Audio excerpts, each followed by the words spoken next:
Hey, it's your guy Tyrrell back with the interviews. In today's video, we're going to briefly analyze the key tactical themes in Italy's comfortable 3-0 win over Turkey. So when we break down the game and we do look at the board, we have Italy starting in a 4-3-3 and Turkey in more of a 4-1-4-1. So in today's video, we're going to break down how Italy looked to approach the game in possession, the tactical issues that they encountered against Turkey, and how they were able to overcome them. So first, we'll focus on Italy's attacking shape, and it was similar to what we saw in their 4-0 win over the Czech Republic. What we ended up seeing was that Spinazzola was able to push forward down that left-hand side, and Florenzi dropped off into an inside right position to ensure that Berardi was holding the touchline and there was space to slide the ball out to him. That means that Barella was tasked with making forward runs in between Çalhanoğlu and Yazicer, and he was looking to receive the ball in those pockets of space or make runs in between Soyuncu and the left back to receive the ball in that space in the right channel. Meanwhile, on the left-hand side, Locatelli often looks to drop off deeper to pull out his marker, but more importantly, he wants to receive the ball in space away from pressure, and that allows Spinazzola to push forward to peg back Karaman, and that's where you end up seeing Insigne drifting laterally into that space between Celik and Demiral, or he was looking to drop off deeper into pockets of space where then he could pick out the runs of Immobile in between the center backs, Barella making forward vertical runs between Soyuncu and the left back, or Berardi looking to make runs across Meraj. In most situations, this would be a straightforward tactical battle.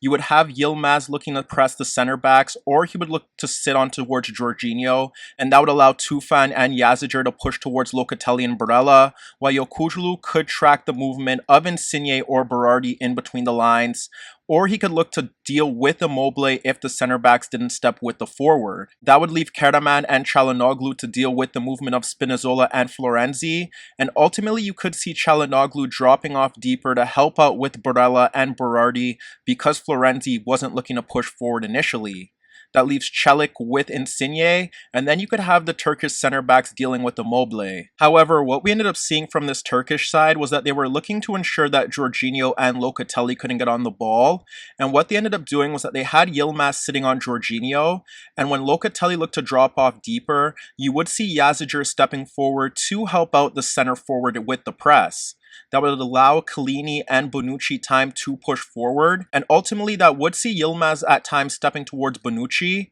and Yazicer would push to Jorginho while Karaman would step forward to deal with Locatelli. In that situation, that would allow Spinazzola to push forward to attack the right back, and that's where you need Demiral or Yokuşlu to shift across to deal with Insigne, because Tufan would be dealing with Barella. The other alternative for Turkey was that if Insigne dropped deeper, Tufan could stick towards him, and you could have Çalhanoğlu dropping off to deal with Barella as Florenzi wasn't pushing forward in those early stages. Here you could see Yazicer stepping towards Locatelli while Yilmaz shifts laterally to block off the passing lane into Jorginho, and Tufan stepping forward to apply pressure if the ball bypasses the Turkish attackers. If we look to another example of Turkey's shape, you have Yilmaz and Yazicer stepping towards Locatelli, and that forces Bonucci to shift the ball towards Chiellini, as you could see the back three in position, while Çalhanoğlu is also stepping towards Jorginho, and you could witness Barella shifting towards the right touchline in search of possession. Here you could see another example of Italy's back three, but Locatelli shifting in towards an inside left position,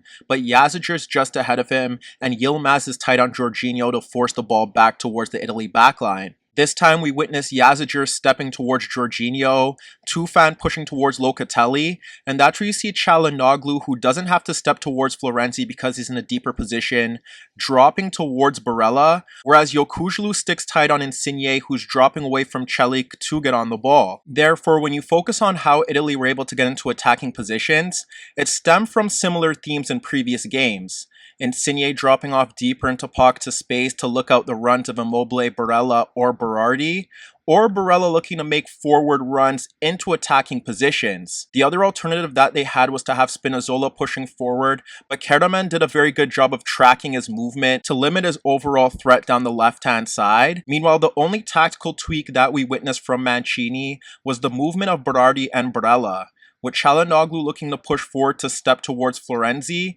then you would see Barella shifting towards the touchline to receive the ball because he knew that Tufan wouldn't shift across to apply pressure. That allowed Barella to receive the ball in that zone, and what we ended up seeing from Berardi was that he was looking to shift into space ahead of Soyuncu or in the gap between Soyuncu and Meraz to ensure that that space was occupied as Barella normally pushes into that zone. In the opening half, there were two systemic patterns that were constantly played, and it involved the movement of Insigne and Berardi. When Insigne drops deeper, you need Celik to stick tight towards him to ensure that he can't turn with the ball, and if that isn't the case, then Yokuşlu or Demiral need to step out to apply pressure. But what we often saw was that Insigne was able to get onto the ball freely and pick out the runs of his teammates. Initially, we witnessed Insigne on the ball ahead of the Turkish midfield bank, and with Immobile occupying both of the center backs, you witnessed Berardi looking to make a run across Meraz in behind. However, Insigne looks to play a ball over the top, and it's easily cleared by Demiral to halt the danger. Once again, it's Insigne on the ball ahead of Celik and Karaman,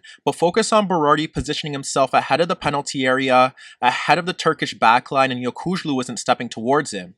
Insigne slides the ball across the right back in towards Berardi, and with Yokuşlu not checking in towards him and Insigne running off Celik, Berardi looks to play a first-time pass across the Turkish defensive midfielder for Insigne, and it places him in this position ahead of Demiral, and he should be putting Italy ahead, but he fires his effort wide of the net. Here we witness Jorginho pulling out Yaziger, and he looks to play the ball into Insigne, dropping off Celik to receive the ball between the lines. When Insigne turns, he ends up pulling out Yilmaz, who does track back to apply pressure, but look at Yokuşlu and Tufan, who aren't picking up Berardi and Barella looking to push forward. Insigne slides the ball to Berardi and he instantly plays it into the path of Immobile, but focus on Barella looking to make a forward run in towards the penalty area to pull away Meraz and Soyuncu. That allows Immobile to carry the ball across Demiral into a legitimate goal scoring position, but unfortunately for Italy, he fires a tame effort from this position at the keeper. And if that wasn't the case, Berardi was dropping off into that pocket of space ahead of the center backs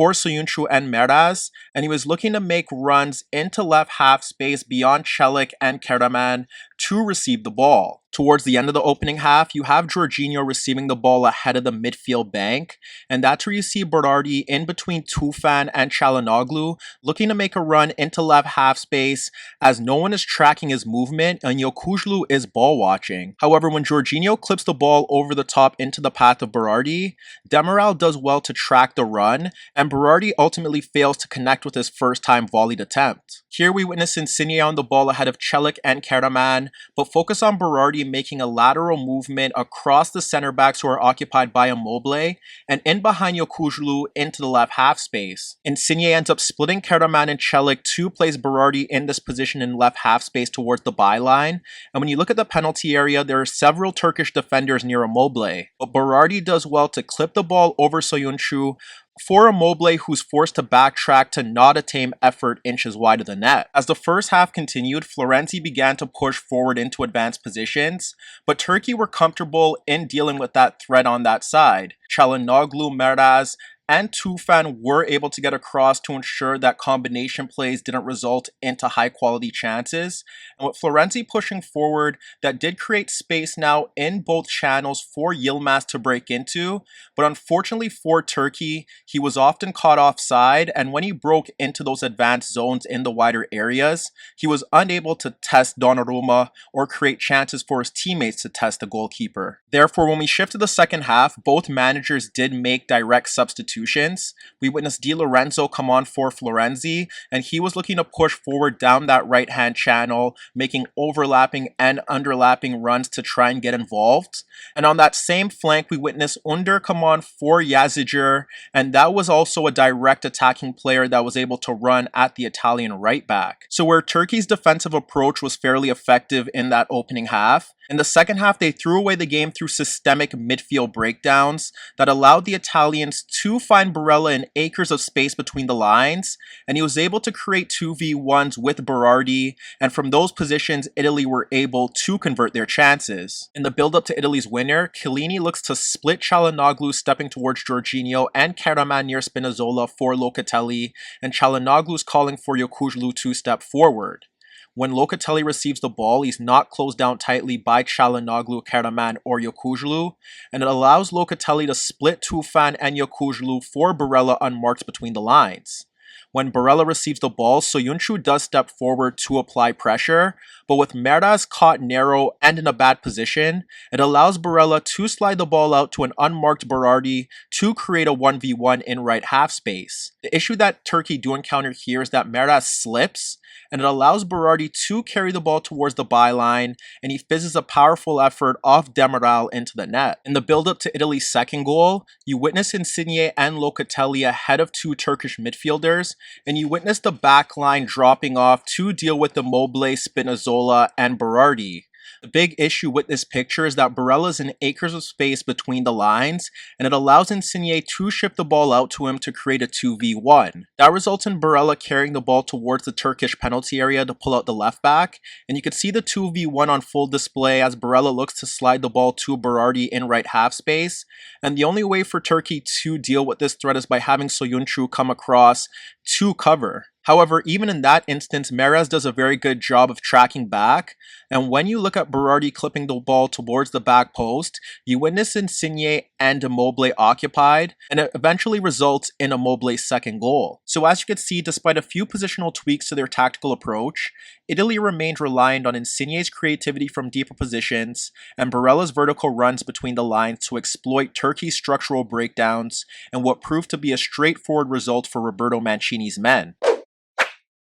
Hi everybody, thanks for watching and subscribe here for your latest tactical analysis and daily commentary on the InnerViews show. And if that wasn't enough, don't forget you could find more organic, unfiltered soccer/football analysis on the InnerViews podcast, the best soccer/football podcast in the world, available on iTunes, Spotify, iHeartRadio, Spreaker, and any Android apps on your Android devices.